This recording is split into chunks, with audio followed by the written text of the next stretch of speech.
Hello students, मैं ऐश्वर्य राजावत आप सभी लोगों का स्वागत करता हूं आपके अपने इस चैनल पर। तो जैसा कि आप सब लोग देख सकते हैं, आज से हम लोग ऑप्टिकल इंस्ट्रूमेंट पढ़ने वाले हैं। तो चलिए फिर स्टार्ट करते हैं। सबसे पहले इसमें हम पढ़ेंगे माइक्रोस्कोप। माइक्रोस्कोप क्या है? तो माइक्रोस्कोप बेसिकली एक ऐसा इंस्ट्रूमेंट है जिसकी मदद से हम स्मॉल ऑब्जेक्ट को मैग्नीफाइड वे में देख सकते हैं। यहाँ पे लिखा है, it is an optical instrument which forms a magnified image of a small object.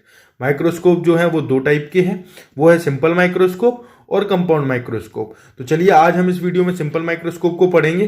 तो सिंपल माइक्रोस्कोप जो ये लैंग्वेज को पढ़ने से पहले मैं यहाँ पे आपको एक्सप्लेन करता हूँ, उसके बाद अपन आगे चलते हैं। तो जैसा कि आप सब लोग देख सकते हैं, ये हमारे पास एक कन्वेक्स लेंस है जिसका ऑप्टिकल सेंटर O है, जिसकी जो ये फोकस है F1 है, इसका जो सेकंड फोकस है ये F2 है। जो F1 की दूरी है ऑप्टिकल सेंटर से, वही F2 की दूरी होगी ऑप्टिकल सेंटर से।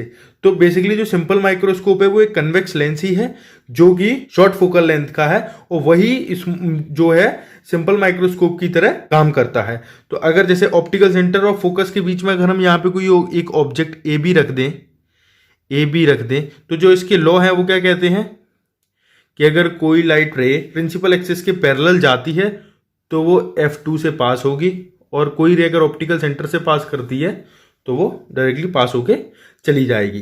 तो अगर यहां से अगर हम देखें तो ये कुछ हमें इस जगह पर मिलता हुआ दिखाई देगा। जो ये इमेज फॉर्मेशन है वो सेम साइड में, जो कि जहां पर हमारा जिस साइड में ऑब्जेक्ट फॉर्म है उसी साइड में इमेज की जो फॉर्मेशन है वो हो जाएगी। यहाँ पे हम A' और B' लिखेंगे। अगर अब यहाँ पे क्या करना है, जो मैग्निफिकेशन होता है आप सब लोगों को पता होगा, वो क्या होता है बीटा अपॉन अल्फा। क्या अब हमें क्या पता करना है, यहाँ पे बीटा को पता करना है और अल्फा को। तो जो बीटा एंगल होता है वो होता है ऑप्टिकल सेंटर से इमेज के टॉप पॉइंट पे जो एंगल बनता है, ऑप्टिकल सेंटर से इमेज के जो टॉप पॉइंट पे एंगल बनता है वो होता है बीटा। क्या होता है ये एंगल होता है बीटा। और अल्फा क्या होता है, जो ऑब्जेक्ट के टॉप पॉइंट पे ऑप्टिकल सेंटर से जो एंगल बनता है वो होता है अल्फा।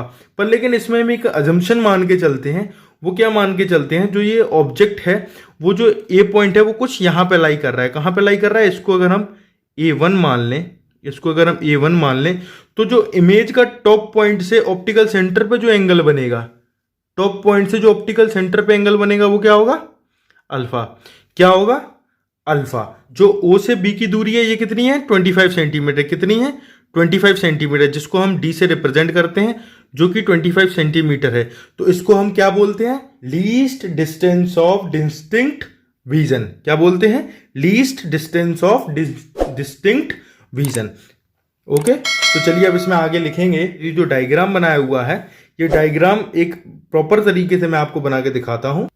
तो जैसा कि आप सब लोग देख सकते हैं, ये प्रॉपर वे में डायग्राम बना हुआ है, वो मैंने आपको रफली पीछे समझा दिया था।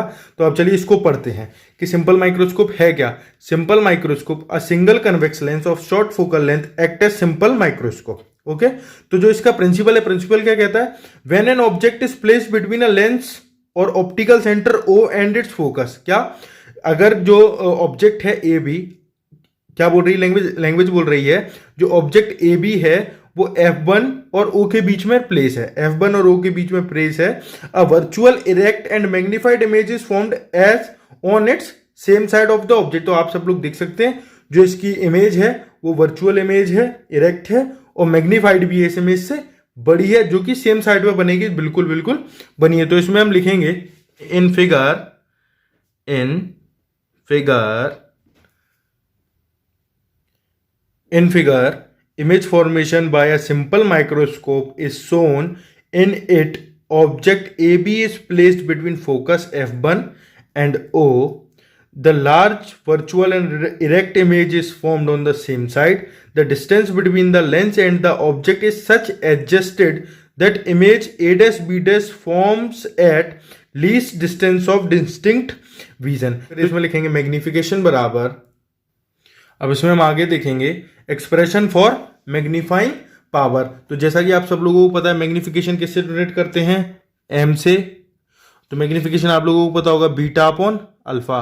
क्या होता है, बीटा अपॉन अल्फा। तो जैसा कि मैंने आप लोगों को डायग्राम में बताया कि बीटा कौन सा एंगल है, beta angle image optical centre से इमेज का टॉप पॉइंट से जो एंगल बनेगा वो है बीटा, और जो ऑब्जेक्ट के टॉप पॉइंट से ऑप्टिकल सेंटर पे जो एंगल बनेगा वो है अल्फा। तो जैसा मुझे ऐसा लगता है कि आप लोगों को ये चीज समझ में आ गई हो कि बीटा एंगल कौन सा है और अल्फा एंगल कौन सा है। तो चलिए इसमें फिर आगे लिखेंगे, if alpha and beta are small then alpha is equals to tan alpha and beta is replaces with tan beta. Put the value of alpha and beta in equation number first. Put the value of alpha and beta in equation first करेंगे तो यहां से आ जाएगा m बराबर, यहां पे लिखोगे tan beta, क्या लिखेंगे टेन बीटा। तो m बराबर, तो बीटा की जगह क्या आएगा टेन बीटा, अल्फा की जगह क्या आएगा टेन अल्फा। तो इसको करेंगे इक्वेशन नंबर सेकंड। यहां से हम फिर डायग्राम में समझते हैं, डायग्राम साइड में रखेंगे, फिर यहां से समझेंगे। नाउ इन ट्रायंगल AOB, अब ट्रायंगल AOB कौन सा है AOB, AOB के अंदर कौन सा एंगल बन रहा है बीटा। तो यहां से क्या आएगा टेन बीटा बराबर क्या आएगा परपेंडिकुलर अपॉन बेस, क्या आएगा परपेंडिकुलर अपॉन बेस। तो टेन बीटा यहां से कितना लिख सकते हैं, परपेंडिकुलर क्या है AB है, क्या है AB, बेस क्या है BO, बेस क्या है BO। नाउ इन ट्रायंगल, कौन सा ट्रायंगल रहेगा A1B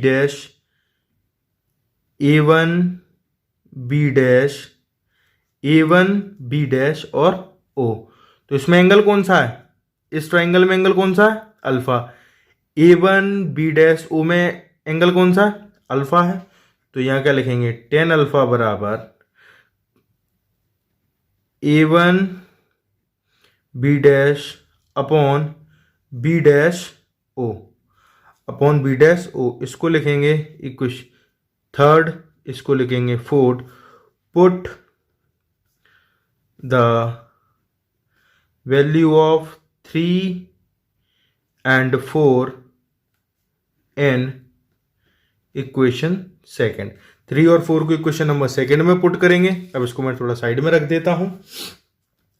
ये वैल्यू अगर अपन इसमें पुट करेंगे तो m बराबर क्या आएगा, m बराबर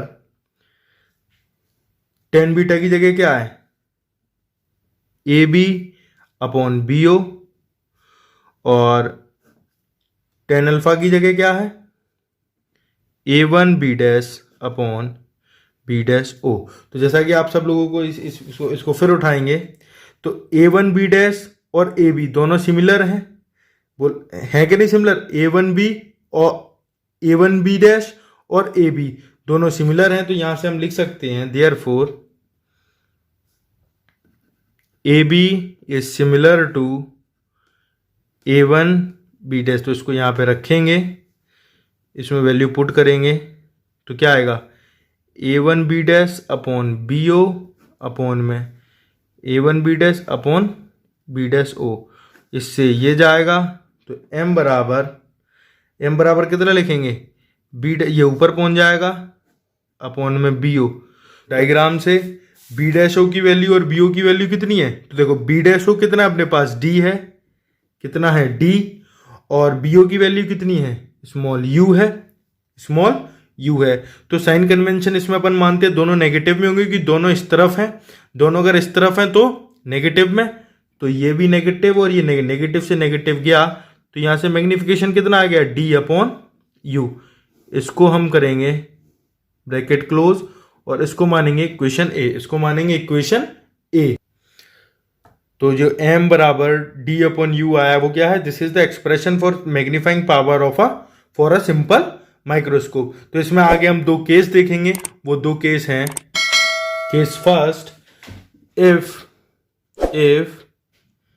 image is formed if image is formed at least distance of distinct vision, then from lens formula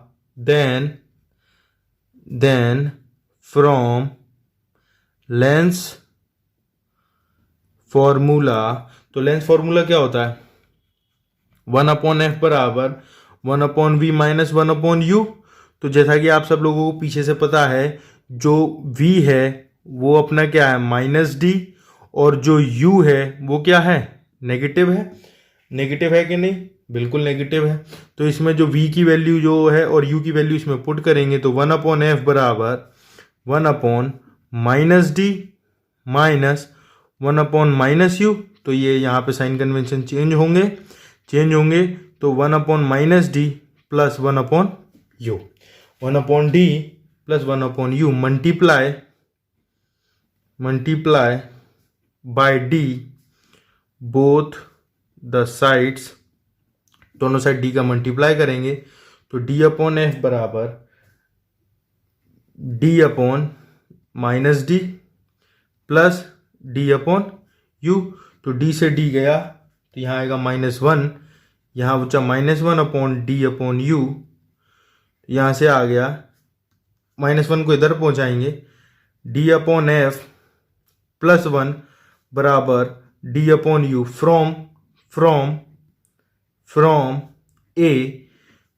ए से क्या है? d/u किसके बराबर है? m के बराबर है। तो यहाँ लिखेंगे m d/f प्लस 1। ये अपना केस फर्स्ट है। या और इसको अपन किस तरीके से लिख सकते हैं? इसको अपन इस तरीके से भी लिख सकते हैं। इसमें सेकंड में है, if the image formed at infinity then in this condition जो u है f के बराबर हो जाएगा। वो कैसे डायग्राम से समझते हैं? अगर ये जो ऑब्जेक्ट है, ये ऑब्जेक्ट अगर f पे रख दिया जाए, अगर इस ऑब्जेक्ट को हम f पे रख देते हैं तो जो इमेज है वो इन्फिनिटी पे भी इधर जाके बनेगी, इधर पे भी इन्फिनिटी पे जा करके बनेगी। तो बस इतना करना है हमें, put u equals to f in equation a के अंदर हमें u equals to f put करना है। तो क्या आ जाएगा? m बराबर d/f। अब इसके यूजेस हैं। सिंपल माइक्रोस्कोप के यूज क्या है? Uses of simple microscope, uses क्या है इसके? पहला यूज क्या है इसका यूज है to see small object. Second use क्या है इसका? It is used by watch maker. इसका थर्ड यूज क्या है? It is used by goldsmith यानी ज्वेलर। किसके काम आता है? ज्वेलर। फोर्थ क्या है? To read small letters in a book, या ऑफ अ बुक भी लिख सकते हैं या इन अ बुक भी लिख सकते हैं। तो आज के लिए वीडियो को बस इतना ही रखते हैं, फिर मिलते हैं हम अपनी नेक्स्ट वीडियो में, जिसमें कि मैं आपको कंपाउंड माइक्रोस्कोप के बारे में बताऊंगा। और अगर आपको ये वीडियो अच्छी लगी हो तो चैनल को लाइक कीजिए, शेयर कीजिए और सब्सक्राइब कीजिए। तब तक के लिए थैंक यू।